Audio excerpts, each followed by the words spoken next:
After studying this module, you shall be able to understand the relationship between total product and marginal product, understand the relationship between marginal product and average product, know the reasons behind the shape of these curves, learn about the implication of the law of diminishing marginal product, identify the three stages of production, learn how to estimate a production function using OLS regression. In the previous module, we introduced the concept of a production function and learned that the aim of the producer is to produce output by using a mix of inputs in the most efficient way. Recall the production done by a producer can be defined as an activity which combines inputs or factors of production, that is goods and services, with the production technology to make other goods and services which are known as outputs. Production process. Inputs get transformed into output. So, the production process is defined as a transformation of a set of inputs into a number of outputs. We also saw in case there is only one variable input, then the diminishing marginal returns sets in for the variable factor when its quantity is increased, holding the fixed factors constant. This was the law of diminishing marginal returns introduced in the previous module. This law helps to explain the shape and relationship between total product, average product and marginal product, the concepts we discussed earlier. We also introduced the shapes of the three curves via a numerical example. The relation between TP, AP and MP is further explained in the next section. This will be followed by a discussion on the various stages of production based on the application of the concept of diminishing returns. Thereafter, in the final section, we will discuss how to estimate a production function with a single variable input using standard econometric techniques. Relationship between total product, average product and marginal product. From the discussion below, you will see that there is a certain relation that holds between TP, AP and MP curves. The AP curve rises initially and declines thereafter, but remains positive as long as TP is positive. The MP curve rises initially, it is 0 when TP reaches a maximum and it is negative thereafter. When the AP curve rises, the MP curve is above it. When the AP curve falls, the MP curve is below it. And when AP attains a maximum, MP is equals to AP. We will use the following production function to demonstrate this relation. Q is equals to 60 L square minus L cube. This production function has a single variable input which is L, which is used in combination with the fixed factor K to produce output Q. This was introduced in the previous module and it will now be used to explain graphically the relationship among TP, AP and MP curves. Note that the TP curve is rising consistently till L is equals to 40 and then declines at figure 1 below, whereas the AP increases and then falls much before L is equals to 40, which is given in figure 2 below. At the point L is equals to 40 where TP is maximum, MP is 0 and after this it becomes negative, which is given in figure 1. While AP rises, MP is greater than AP, given in figure 2. In this phase, MP rises, reaches a maximum, then starts falling and intersects AP from above. A point comes where AP and MP are equal. This occurs at L is equals to 30 where AP is maximum. And after this point, the AP curve starts decreasing. When AP is falling, MP is less than AP. Both AP and MP are inverted U-shaped curves. This result occurs for every production function that exhibits the diminishing returns to the variable factor. We will now discuss separately the relation between TP and MP as well as that between MP and AP in section 3.1 and 3.2 respectively. 3.1 Relationship between TP and MP. The relationship between TP and MP can be classified into the following three phases. First, phase 1, increasing marginal returns. Second, phase 2, diminishing marginal returns. Third, phase 3, diminishing total returns or negative returns.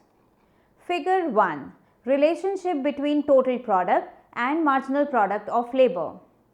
Phase 1, increasing marginal returns. This phase is known as the increasing marginal returns because in this phase marginal product curve is increasing as more and more L is employed. In this phase, as MPL increases, the TP increases at an increasing rate, that is, TP is convex in shape. Phase 2, diminishing marginal returns. In this phase, MPL starts declining as more and more L is employed. This is why this phase is known as that of diminishing marginal returns. When MPL is declining, the TP increases at a diminishing rate, that is, TP is concave in shape. Note that when TP reaches a maximum, MPL equals 0. Phase 3, diminishing total returns or negative returns. In this phase, TP starts declining after reaching a maximum and MPL becomes negative as further units of L, that is, more than 40 units of L are employed. 3.2 Relationship between MP and AP. The relationship between marginal product and average product of labor can be classified simply in two phases. Figure 2. Relationship between marginal product of labor and average product of labor. Phase 1. Marginal product is greater than the average product. In this phase, as long as MPL is greater than APL, APL is increasing. When APL reaches a maximum, MPL cuts APL from above and the two are equal. Phase 2. Marginal product is less than the average product. In this phase, MPL is less than AP and AP declines. The entire discussion above has set the stage for explaining further the implications of the law of diminishing marginal returns. This extremely important law of production theory can be used to explain the inverted U shape of the AP and MP curves and further to classify the process of production into three stages. The next is stages of production. Law of diminishing marginal product. Features and assumptions.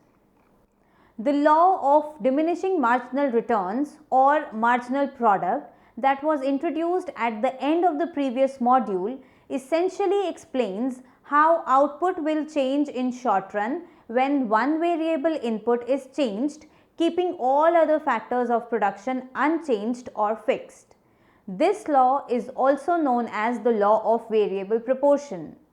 This has been defined by various eminent economists who have contributed most to our understanding of this concept as follows.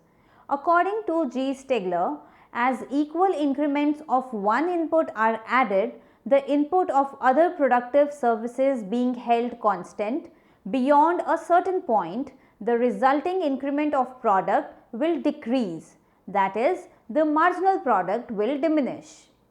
According to F. Benham, as the proportion of one factor in a combination of factors is increased, after a point, first the marginal and then the average product of that factor will diminish. According to Paul A. Samuelson, an increase in some inputs relative to other fixed inputs will, in a given state of technology, cause output to increase, but after a point, the extra output resulting from the same addition of extra inputs will become less. The law of diminishing returns is based on the following set of assumptions. First, constant technology. This law assumes that technology does not change at all through the process of production. Second, one variable factor. One factor, example, labor is variable while others are fixed. Third, variable proportion. The proportion of the inputs used in the production process is not fixed and it can vary. Fourth, this law operates in only short run. Fifth, each unit of variable inputs used in the production process are considered to be equally efficient. The next is 3 stages of production. We will now use the short-run quadratic production function introduced in the previous section to demonstrate how, based on the law of diminishing returns, we can identify the 3 stages of production. Tp is equals to Q is equals to the function of labor and capital, where capital is held constant, is equals to FL is equals to 60L square minus L cube. This is equation 1. The total output obtained and the corresponding values of average and marginal output levels are tabulated below in table 1. Assuming that the firm employs 1 unit of capital and increases the employment of labor starting with 0 units and going up to 56 units. Based on the behavior of the total product, the entire production process can be divided into 3 stages, as the producer makes changes in the variable factor, combining it with the fixed factor whose quantum remains unchanged. These 3 stages of production are as follows. Stage 1. Stage of increasing returns. In the above figure, it has been shown that in this stage, the total product curve, that is TP curve, increases at an increasing rate from the origin to point A. Or, in other words, the slope of TP curve is increasing up to the point A. That is, TP curve is convex in shape. This is due to the fact that MP of the variable factor, labor, is rising up to point B. That is, up to point A on the TP curve and point B on the MP curve, the incremental or additional output obtained by hiring an extra unit of labor increases. After point A, the TP curve rises but at a diminishing rate. That is, TP curve becomes concave in shape. Beyond this point, the slope of TP, that is MPL, declines even though it is still positive. So, MPL starts diminishing once the firm employs labor beyond 20 units. Beyond 20 units of labor, the additional output obtained diminishes as 1 more unit of labor is employed. That is, the law of diminishing marginal returns starts operating in stage 1 after point B on the MPL curve corresponding to 20 units of labor units employed. This stage ends once the APL curve reaches its maximum at point C, when 30 units of labor are employed. Note that from point B to C, MPL is falling, but it still exceeds APL, and this is what leads to a rise in APL curve continuously up to point C. At C, MP cuts AP from above and the two are equal. Stage 2. Stage of diminishing returns. In this stage, the TP continues to rise at a diminishing rate until it reaches its maximum point D, where 40 units of labor are employed. This stage ends at point D. Throughout this stage, MP is diminishing. That is, the law of diminishing marginal returns is operating.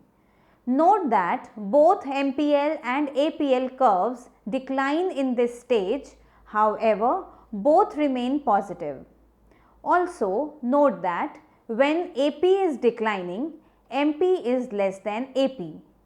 Finally, another important point to note is that at the end of this stage, that is at point E, MPL becomes 0 when the TP curve attains a maximum at point D.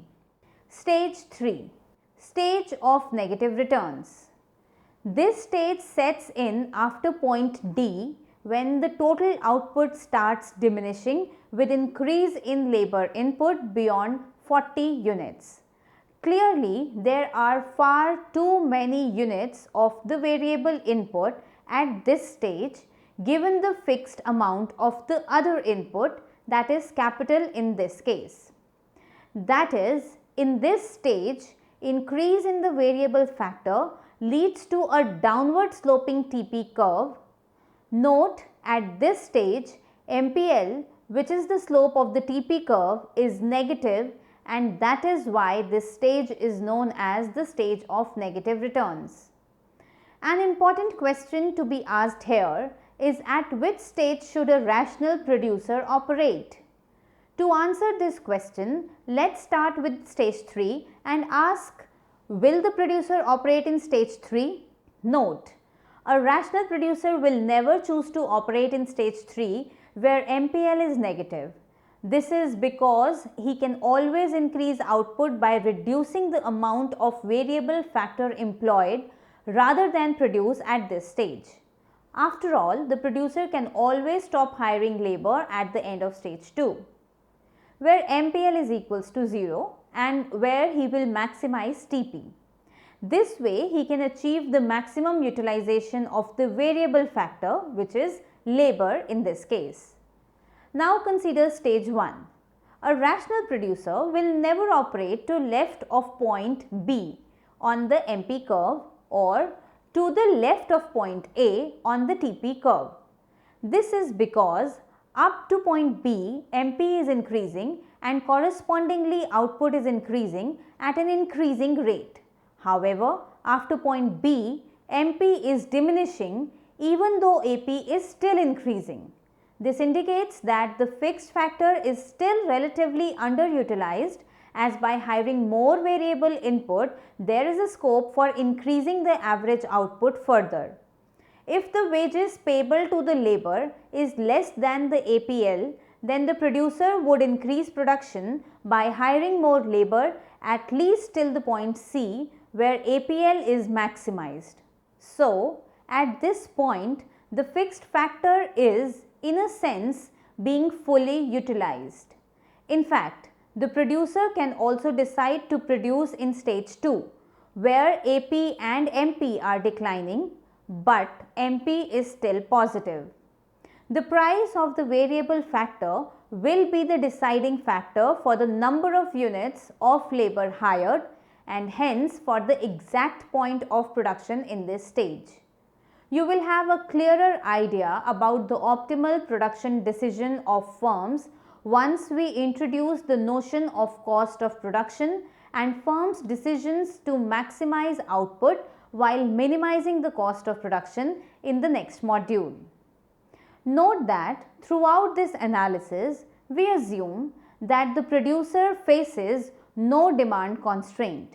That is, once he decides on a level of production, he does not face any problem selling the output in the market. So far, we saw how the law of diminishing returns, also known as the law of variable proportion, helps to understand the production process. In the next module, we will introduce two variable inputs. We will also introduce the input cost and explore firm's production decision in this context. The next is production function estimation.